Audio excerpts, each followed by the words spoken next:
ಬಿವಿವಿಎಸ್ ಸಂಭ್ರಮ ರಾಮದುರ್ಗ ಹಬ್ಬ ಅದ್ದೂರಿಯಾಗಿ ಜರುಗಿತು. ಬೆಳಗಾವಿ ಜಿಲ್ಲೆ ರಾಮದುರ್ಗದ ಬಸವೇಶ್ವರ ವಿದ್ಯಾಸಂಸ್ಥೆಯಲ್ಲಿ ವ್ಯಾಸಂಗ ಮಾಡಿದ ಹಲವಾರು ವಿದ್ಯಾರ್ಥಿಗಳು ಉನ್ನತ ಸ್ಥಾನವನ್ನು ಹೊಂದಿ ಸಂಸ್ಥೆ ಹಾಗೂ ತಾಲೂಕಿನ ಕೀರ್ತಿಯನ್ನು ಹೆಚ್ಚಿಸಿದ್ದಾರೆ. ಸಂಸ್ಥೆ ಮತ್ತಷ್ಟು ಅಭಿವೃದ್ಧಿ ಹೊಂದಿ ಬಡ ವಿದ್ಯಾರ್ಥಿಗಳ ಬಾಳಿಗೆ ಬೆಳಕಾಗಲಿ ಎಂದು ವಿಧಾನಸಭೆಯ ಮುಖ್ಯ ಸಚೇತಕ ಹಾಗೂ ಶಾಸಕ ಅಶೋಕ್ ಪಟ್ಟಣ್ ಆಶಯವನ್ನು ವ್ಯಕ್ತಪಡಿಸಿದರು. ಬಾಗಲಕೋಟೆ ಬಸವೇಶ್ವರ ವೀರಶೈವ ವಿದ್ಯಾವರ್ಧಕ ಸಂಘದ ಸ್ಟೇಟ್ ಸಂಯುಕ್ತ ಪದವಿ ಪೂರ್ವ ಮಹಾವಿದ್ಯಾಲಯದ ಆವರಣದಲ್ಲಿ ಶುಕ್ರವಾರ ಜರುಗಿದ ಬಿವಿವಿಎಸ್ ಹಬ್ಬದ ಕಾರ್ಯಕ್ರಮವನ್ನು ಉದ್ಘಾಟಿಸಿ ಅವರು ಮಾತನಾಡಿದರು. ಉತ್ತರ ಕರ್ನಾಟಕ ಭಾಗದಲ್ಲಿ ಬಸವೇಶ್ವರ ಸಂಸ್ಥೆ ಹೆಮ್ಮೆಯ ಶಿಕ್ಷಣ ಸಂಸ್ಥೆಯಾಗಿ ಹೊರಹೊಮ್ಮಿದೆ. ಈ ಭಾಗದ ಗ್ರಾಮೀಣ ಮಕ್ಕಳ ಶೈಕ್ಷಣಿಕ ಬೆಳವಣಿಗೆಗೆ ಅಪಾರ ಕೊಡುಗೆಯನ್ನು ನೀಡಿದೆ. ಗುಣಮಟ್ಟದ ಶಿಕ್ಷಣ ನೀಡುವುದರ ಜೊತೆಗೆ ಇಂದು ಸಂಸ್ಥೆಯಿಂದ ಸುಮಾರು 166 ಶಿಕ್ಷಣ ಸಂಸ್ಥೆಗಳು ಮುನ್ನಡೆಸುತ್ತಿದೆ. ತಾಲೂಕಿನಲ್ಲಿ 10 ಅಂಗಸಂಸ್ಥೆಗಳನ್ನು ಹೊಂದಿ ಸಾವಿರಾರು ಮಕ್ಕಳ ವಿದ್ಯೆಗೆ ದಾರಿದೀಪವಾಗಿದ್ದು ಶ್ಲಾಘನೀಯ ಎಂದು ಬಣ್ಣಿಸಿದರು. ಧಾರವಾಡದ ವಿಸ್ತಾರ ಜಿಂದಗಿಯ ಮನಃಶಾಸ್ತ್ರ ತರಬೇತುದಾರ ಮಹೇಶ್ ಮಾಷಾಳ ಮಾತನಾಡಿ, ವಿದ್ಯಾರ್ಥಿಗಳು ವ್ಯಾಸಂಗಕ್ಕೆ ಉಂಟಾಗುವ ಅಡೆತಡೆಗಳನ್ನು, ಗುಂಟು ನೆಪಗಳನ್ನು ಮುಂದಿಟ್ಟುಕೊಂಡು ಚಿಂತಿಸುವ ಬದಲು ಸಾಧನೆಯ ಹಾದಿಯ ಬಗೆಗೆ ಚಿಂತನೆ ನಡೆಸಿ ಮನಸ್ಥಿತಿ ಬದಲಾಯಿಸಿಕೊಂಡರೆ ಮಾತ್ರ ಪರಿಸ್ಥಿತಿ ಬದಲಾಗಿ ಸಾಧ್ಯವಿದೆ ಎಂದು ಹೇಳಿದರು. ಕಾರ್ಯಕ್ರಮದ ಅಧ್ಯಕ್ಷತೆಯನ್ನು ವಹಿಸಿ ಮಾತನಾಡಿದ ಸಂಸ್ಥೆಯ ಕಾರ್ಯಾಧ್ಯಕ್ಷ ಹಾಗೂ ಮಾಜಿ ಶಾಸಕ ಡಾಕ್ಟರ್ ವೀರಣ್ಣ ಚರಂತಿಮಠ್, ಬಿವಿವಿ ಸಂಸ್ಥೆಯಿಂದ ತಾಲೂಕಿನ 10 ಅಂಗಸಂಸ್ಥೆಗಳಲ್ಲಿ ಸುಮಾರು 4500 ಅಧಿಕ ವಿದ್ಯಾರ್ಥಿಗಳು ವ್ಯಾಸಂಗ ಮಾಡುತ್ತಿದ್ದಾರೆ. ಸ್ಥಳೀಯ ಶಾಸಕರು ಹಾಗೂ ಜನಪ್ರತಿನಿಧಿಗಳ ಸಹಕಾರದಿಂದ ತಾಲೂಕಿನಲ್ಲಿ ಮತ್ತಷ್ಟು ಶಿಕ್ಷಣ ಸಂಸ್ಥೆ ತೆರೆದು ಗ್ರಾಮೀಣ ವಿದ್ಯಾರ್ಥಿಗಳಿಗೆ ಗುಣಮಟ್ಟದ ಶಿಕ್ಷಣ ನೀಡುವ ಯೋಜನೆಗಳನ್ನು ಸಂಸ್ಥೆಯ ಪದಾಧಿಕಾರಿಗಳು ಹೊಂದಿದ್ದೇವೆ ಎಂದರು. ಕಾರ್ಯಕ್ರಮದ ಸಾನ್ನಿಧ್ಯವನ್ನು ವಹಿಸಿದ ಅಥಣಿ ತಾಲೂಕಿನ ಶೇಗುಣಶಿಯ ವಿರಕ್ತ ಮಠದ ಡಾಕ್ಟರ್ ಮಹಾಂತ ಪ್ರಭು,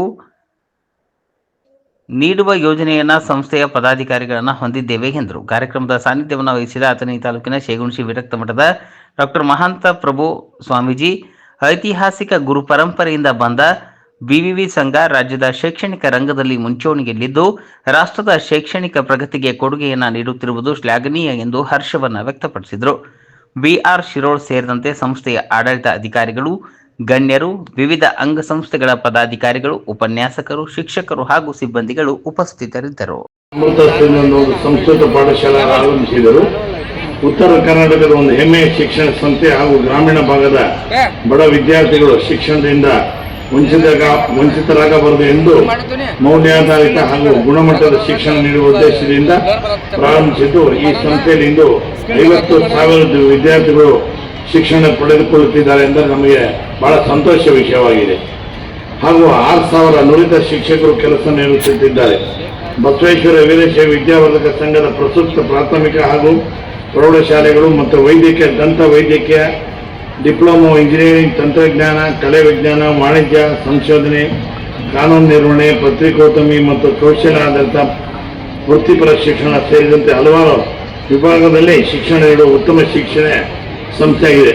ನಾವು ಚರಂತಿಮಠ ಸಾಹೇಬರಿಗೆ ಒಂದು ಕೇಳ್ಕೊಂಡ್ರೆ, ಇದೆಲ್ಲ ವೈದ್ಯಕೀಯ ಆಯಿತು, ತಂತ್ರ ಆಯಿತು, ರಾಜಕೀಯ ಹೇಗೆ ಮಾಡಬೇಕು ಅಂತ ಪರಿಣಿತರಾಗಬೇಕು, ಯಾವ ಥರ ಒಳ್ಳೆಯ ಮೌಲ್ಯಾಧಾರಿತ ಕೆಲಸ ಮಾಡಬೇಕು ಅಂತ ಹೇಳೋದು ಒಂದು ಭಾಗ ತೆಗೆದು ನಮಗೊಂದು ಸ್ವಲ್ಪ ಹೆಲ್ಪ್ ಆಗುತ್ತೆ ಅಂತ ನಾನು ತಿಳ್ಕೊಂಡು. ಯಾಕಂದರೆ ಈಗೆಲ್ಲ ರಾಜಕೀಯದವ್ರು ನೋಡ್ತಾ ಇದ್ದೀರಿ, ದಿನ ಬೆಳಿಗ್ಗೆ ಒಂದೊಂದು ಸ್ಟೇಟ್ಮೆಂಟು ಬಿಡೋದ್ರೆ ಭಾಳ ಅವ್ಯವಹಾರಗಳು. ಏನು ರಾಜಕೀಯ ಅಂದ್ರೆ ಸಾಕು, ಜನ ಓಟನ್ನು ಹಾಕಿ ಗೆಲ್ಸ್ಬಿಡ್ತಾರೆ, ಆಮೇಲೆ ಹೋಗಿದ್ರೆ ಪುಡಾರೆ ಹೋಗ್ತಾನೆ, ಬಾಯಿಗೆ ಬಂದ್ರೆ ಬೈತಾರೆ. ಆದ್ದರಿಂದ ತಾವೊಂದು ಅದೊಂದು ಕೋರ್ಸ್ ಶುರು ಮಾಡಿದ್ರೆ ರಾಜಕಾರಣ ಹೇಗಿರಬೇಕು, ಅವ್ರು ಯಾವ ಥರ ಜನಗಳು ಸಂಪರ್ಕ ಮಾಡಬೇಕು, ಅಭಿವೃದ್ಧಿ ಹೇಗೆ ಮಾಡಬೇಕು ಅಂತ ಅದೊಂದು ಕಲಿಯುತ್ತಾ ಒಂದು ಡಿಪ್ಲೊಮಾ ಒಂದು ಕೋರ್ಸ್ ಮಾಡಿದ್ರೆ ನಮಗೆ ಭಾಳ ಅನುಕೂಲ ಆಗುತ್ತೆ ಅಂತ ತಿಳ್ಕೊತೈತಿ. ಮತ್ತು ಬಸವೇಶ್ವರ ವಿದ್ಯಾರ್ಥಿ ಸಂಘವು ಕ್ರಿಯಾಶೀಲ ಅಧ್ಯಕ್ಷ ಚರಂತಿಮಠ್ ಮಾರ್ಗದರ್ಶನ ದೂರದೃಷ್ಟಿಯಿಂದ ಕೂಡಿದೆ. ಅವ್ರು ಯಾವುದಕ್ಕೂ ಮೊದಲಿಂದ ಭಾಳ ಸ್ಟ್ರಿಕ್ಟ್.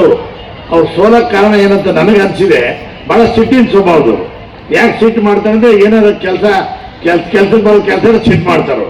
ಅದರಿಂದ ಕೆಲವನ್ನ ತಪ್ಪು ತಿಳ್ಕೊಂಡು ಅವರು ಮನಸ್ಸೊಳಗೆ ಏನು ವಿಷಯ ಇಲ್ಲ. ಪಾಪ ಅವ್ರು ಅಭಿವೃದ್ಧಿ ಮಾಡ್ಬೇಕು, ಒಂದೇ ಒಂದು ಅಭಿವೃದ್ಧಿ ಮಾಡಬೇಕು, ಬಡ ವಿದ್ಯಾರ್ಥಿಗಳು ಸಹಾಯ ಆಗಬೇಕು, ನಮ್ಮ ಸಂಸ್ಥೆ ಉದ್ಧಾರ ಆಗಬೇಕು ಅನ್ನೋದು ಒಂದೇ ಬಿಟ್ಟರೆ ಇನ್ನೇನೂ ಇಲ್ಲ ಅವರು. ಆದ್ದರಿಂದ ಅವರಿಗೆ ನಾನು ಈ ಸಭೆ ಮುಖಾಂತರ ಭಾಳ ಧನ್ಯವಾದ ಅರ್ಪಿಸ್ತೀನಿ, ವಿಶೇಷವಾದ ಧನ್ಯವಾದ ಅರ್ಪಿಸ್ತೀನಿ. ಮತ್ತು ಪ್ರಾರಂಭದಲ್ಲಿ ಈ ಸಂಸ್ಥೆ ಪ್ರಾರಂಭ ಆಗಬೇಕಾದ್ರೆ ಬರೀ 40 ಇತ್ತು. ಈಗ ನಮ್ಮ ಚರಂತಿಮಠ ಸಾಹೇಬರು ಬಂದ 128 ಶಾಲೆಗಳು ಅವ್ರ ಅಧ್ಯಕ್ಷ ಆದ್ಮೇಲೆ ಆಗಿದೆ. ಈಗ ಟೋಟಲ್ 168 ಆಯಿತು. ಹಾಗೂ ಬಸವೇಶ್ವರ ವಿದ್ಯಾರ್ಥಿ ಸಂಘ 49 ರಾಮದುರ್ಗದಲ್ಲಿ ಪ್ರಾಥಮಿಕ ಶಾಲೆ ಪ್ರಾರಂಭಿಸಿ 1966ರಲ್ಲಿ ನೂತನ ಬಾಲಕಿಯರ ಪ್ರೌಢಶಾಲೆ, 72ರಲ್ಲಿ ಸ್ಟೇಟ್ ಪದವಿ ಪೂರ್ವ ಮಹಾವಿದ್ಯಾಲಯ, ನಮ್ಮ ತಾಲೂಕಿನ ಮುಂಡೂರು, ಮುದೇನೂರು, ಸಾಲಹಳ್ಳಿಗಳಿಗೆ ಶಿಕ್ಷಣ ಸಂಸ್ಥೆಗಳಲ್ಲಿ ಪ್ರಾರಂಭಿಸಿ ಸುಮಾರು 4,000 ಜನ ನಮ್ಮ ರಾಮದುರ್ಗ ತಾಲೂಕಿನ ಮಕ್ಕಳು ಓದ್ತಾ ಇದ್ದಾರೆ. ನಮಗೆ ಬಹಳ ಸಂತೋಷದ ವಿಷಯ. ಆತ್ಮೀಯರಾದ ಶಾಸಕ ವೀರಣ್ಣ, ಮಾಜಿ ಶಾಸಕ, ನಮ್ಮ ಶಾಸಕರಂತಾನೆ ತಿಳ್ಕೊಂಡ್ಬಿಟ್ಟಿದ್ವಿ ನಾವು. ಮಾಜಿ ಅಂತ ಹೇಳಕ್ಕೆ ಬರಲ್ಲ, ನಮ್ಮ ಮನಸ್ಸು ಬರಲ್ಲ. ಯಾಕಂದ್ರೆ ಅಷ್ಟು ನಿಷ್ಠುರವಾದಂಥ ವ್ಯಕ್ತಿ ನಮ್ಮ ವೀರಣ್ಣ ಚರಂಜಿಮಠ ಸಾಹೇಬರು. ಸಾಮಾಜಿಕ ಕೆಲಸ ಬಾಗಲಕೋಟೆ ಕುಮಾರೇಶ್ವರ ಆಸ್ಪತ್ರೆ ಪ್ರಾರಂಭ ಮಾಡಿದ್ದಾರೆ. ಬರೀ ವಿದ್ಯಾಸಂಸ್ಥೆ ಒಂದೇ ಅಲ್ಲ, ಆರೋಗ್ಯ ಹಿತದೃಷ್ಟಿಯಿಂದ ಕೂಡ ಎಲ್ಲರಿಗೂ ಒಳ್ಳೆಯದಾಗಲಿಕ್ಕೆ ಅಂತೇಳಿ ಕುಮಾರೇಶ್ವರ ಆಸ್ಪತ್ರೆ ಕೂಡ ಪ್ರಾರಂಭ ಮಾಡಿದ್ದಾರೆ. ಧಾರ್ಮಿಕ ಕ್ಷೇತ್ರದಲ್ಲಿ ಎಲ್ಲರೂ ಸಾಹುಕಾರರು ಬರೀ ರೊಕ್ಕ ಮಾಡ್ತಾರೆ, ರಾಜಕೀಯದವರು ರೊಕ್ಕ ಮಾಡ್ತಾರೆ, ಎಲ್ಲ ಮಾಡ್ತಾರೆ. ಆದರೆ ಚರಂಜಿಮಠ ಅವರು ಧಾರ್ಮಿಕ ಕ್ಷೇತ್ರದಲ್ಲಿ ತಿರುಪತಿ ಮತ್ತು ಶ್ರೀಶೈಲದಲ್ಲಿ ಸುಸಜ್ಜಿತವಾದ ಅನ್ನಛತ್ರವನ್ನು ಕೂಡ ನಿರ್ಮಿಸಿ ಎಲ್ಲ ಬಡವರಿಗೆ ಪಾತ್ರರಾಗಿದ್ದಾರೆ. ಅವರಿಗೆ ಇನ್ನೊಮ್ಮೆ ನಮಸ್ಕಾರ ಹೇಳ್ತಾ ಇದ್ದೀರಿ. ನೂರಾರು ವಿದ್ಯಾರ್ಥಿಗಳು, ಅನೇಕ ಸರ್ಕಾರಿ ನೌಕರರು ಇಲ್ಲಿ ಓದಿರ್ತಕ್ಕಂಥ IAS ಮತ್ತು KS ವೈದ್ಯರಾಗಿ ಉನ್ನತ ಹುದ್ದೆಗಳು ಕಾರ್ಯನಿರ್ವಹಿಸಿದ್ದಾರೆ. ಸಂತೋಷದ ವಿಷಯ ಇದೆ. ನಮ್ಮ ತಾಲೂಕಿನ ಮಕ್ಕಳಿಗೆ ಗುಣಮಟ್ಟದ ಶಿಕ್ಷಣ ನೀಡುತ್ತಿರುವ ಬಸವೇಶ್ವರ ಸಂಸ್ಥೆಗೆ ಅಭಿನಂದನೆ ಸಲ್ಲಿಸುತ್ತೇನೆ. ಹಾಗೂ ಶಾಲೆಯ ಅಭಿವೃದ್ಧಿಗೆ ನಮ್ಮ ಸಹಾಯ ಸಹಕಾರ ಸದಾ ಇರುತ್ತದೆ.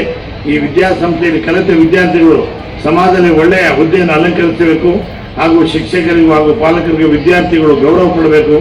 ಈ ಶಾಲೆಯಲ್ಲಿ ಕಲಿತ ವಿದ್ಯಾರ್ಥಿಗಳ ಭವಿಷ್ಯ ಉತ್ತಮವಾಗಲಿ ಮತ್ತು ಎಲ್ಲ ಶಿಕ್ಷಕರ ಮಕ್ಕಳಿಗೆ ಒಳ್ಳೆಯ ಶಿಕ್ಷಣ ನೀಡಲಿ, ರಾಮದುರ್ಗ ತಾಲೂಕಿಗೆ ಒಳ್ಳೆಯ ಹೆಸರು ತರಲಿ ಅಂತ ಕೇಳಿಕೊಂಡು ನನಗೆ 2 ಮಾತು. ಮುಖ್ಯವಾಗಿ ಇವತ್ತು ಏನಾದರೂ ಟ್ರೈನಿಂಗ್ಗಳನ್ನು ಕೊಡಬೇಕು ಅಂತ, ಏನು ಟ್ರೈನಿಂಗ್ ಕೊಟ್ಟರು ಕೂಡ ಇದು ಸುಧಾರಣೆ ಆಗಲಾರದಂಥ ಸ್ಥಿತಿಗೆ ನಾವು ತಂದುಬಿಟ್ಟಿದ್ದೀವಿ ಪಟ್ಟಣದವರ.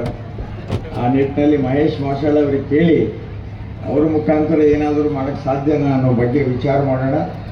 ಇನ್ನೂ ರಾಮದುರ್ಗ ಭಾಗದಲ್ಲಿ ಈ ಸಂಸ್ಥೆಯನ್ನು ಹೆಚ್ಚು ಉತ್ತಮವಾಗಿ ಕಟ್ಟೋಣ ಅನ್ನುವಂಥ ಭಾವನೆಯನ್ನು ವ್ಯಕ್ತ ಮಾಡಿ ಈ ಭಾಗದ ಎಲ್ಲ ಹಿರಿಯರಿಗೆ, ಈ ತಾಲೂಕಿನ ಎಲ್ಲ ಹಿರಿಯರಿಗೆ ಮತ್ತೊಮ್ಮೆ ಅಭಿನಂದನೆಗಳನ್ನು ಸಲ್ಲಿಸಿ, ಎಲ್ಲ ಆಮಂತ್ರಿತರಿಗೂ ಕೂಡ ಅಭಿನಂದನೆಗಳನ್ನು ಸಲ್ಲಿಸಿ ನಾನು 2 ಮಾತು ವಿರಾಮ ಕೊಡ್ತೇನೆ. ಜೈ ಹಿಂದ್.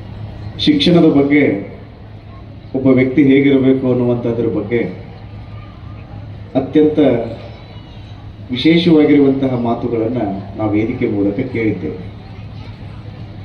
ಭಾರತ ಶಿಕ್ಷಣ ಇದರ ಬಗ್ಗೆ ಮಾತಾಡುವಾಗಲೆಲ್ಲ ನನಗೆ ಬಹಳ ಹೃದಯ ತುಂಬಿ ಬರ್ತದೆ. ಕೇವಲ 50 ವರ್ಷಗಳ ಹಿಂದೆ ಈ ಭಾರತವನ್ನು ಹೆಂಗೆ ನೋಡ್ತಿದ್ರು ಅಂದರೆ ನೀವು ಆಶ್ಚರ್ಯ ಪಡ್ತೀರಿ. ಇಂಗ್ಲೆಂಡಿನಲ್ಲಿ ಕುಳಿತುಕೊಂಡು ಒಬ್ಬ ರಾಜಕಾರಣಿ ಮಾತಾಡ್ತಾ ಹೇಳ್ತಿದ್ರು, ಭಾರತ ಅಂದರೆ ಹಾವಾಡಿಗರ ದೇಶ. ಅಮೆರಿಕದ ಶ್ವೇತಭವನದಲ್ಲಿ ಕುಳಿತುಕೊಂಡು ಒಬ್ಬ ವ್ಯಕ್ತಿ ಹೇಳ್ತಾರೆ, ಭಾರತ ಅಂದರೆ ಬಿಕಾರಿಗಳ ನಾಡು ಅಂತ. ಕೇವಲ 50 ವರ್ಷಗಳ ಹಿಂದಿನ ಮಾತು. ಕೇವಲ 50 ವರ್ಷಗಳ ಹಿಂದೆ ಭಾರತದ ಬಗ್ಗೆ ತಾತ್ಸಾರವನ್ನು ಇಟ್ಟುಕೊಂಡಿರುವಂತಹ ವಿಶ್ವದ ದೊಡ್ಡಣ್ಣ ಅಂತ ಕರೆಸಿಕೊಳ್ಳುವಂತಹ ಅನೇಕ ದೇಶಗಳನ್ನು ನಾವು ನೋಡ್ತೀವಿ.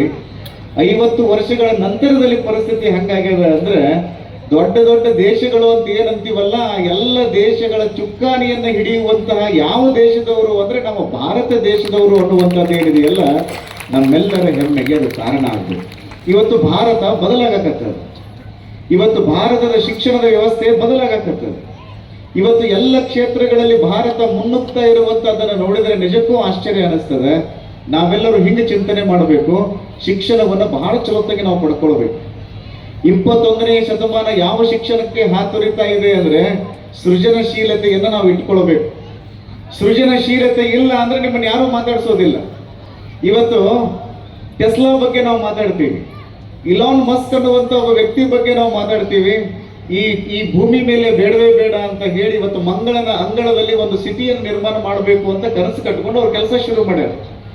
ಇವತ್ತು ಯಾವುದಕ್ಕಾಗಿ ನಾವು ಹಸಿರಿದ್ದೇವೆ ಅಂದ್ರೆ ಕ್ರಿಯೇಟಿವಿಟಿನೇ ಇಲ್ಲ ನಮ್ಮಲ್ಲಿ. ಇವತ್ತು ನಾವು ಬಹಳ ಕಡೆಗೆ ನೋಡ್ತೀವಿ, ಒಂದು ಕಡೆಗೆ ಭಾರತ ಮುನ್ನುಗ್ಗಕತ್ತದ, ಮತ್ತೊಂದು ಕಡೆಗೆ ಶಿಕ್ಷಣದೊಳಗೆ ಬಹಳ ಹಿಂದೆ ಉಳಿದೀವಿ. ಸೃಜನಶೀಲತೆ ಅನ್ನುವಂಥದ್ದಿಲ್ಲ. ಅದಕ್ಕೆ ಬಹಳ ಕಾರಣಗಳದಾವ, ಅದರ ಪರಿಣಾಮಗಳು ಬಹಳ ಅದಾವ.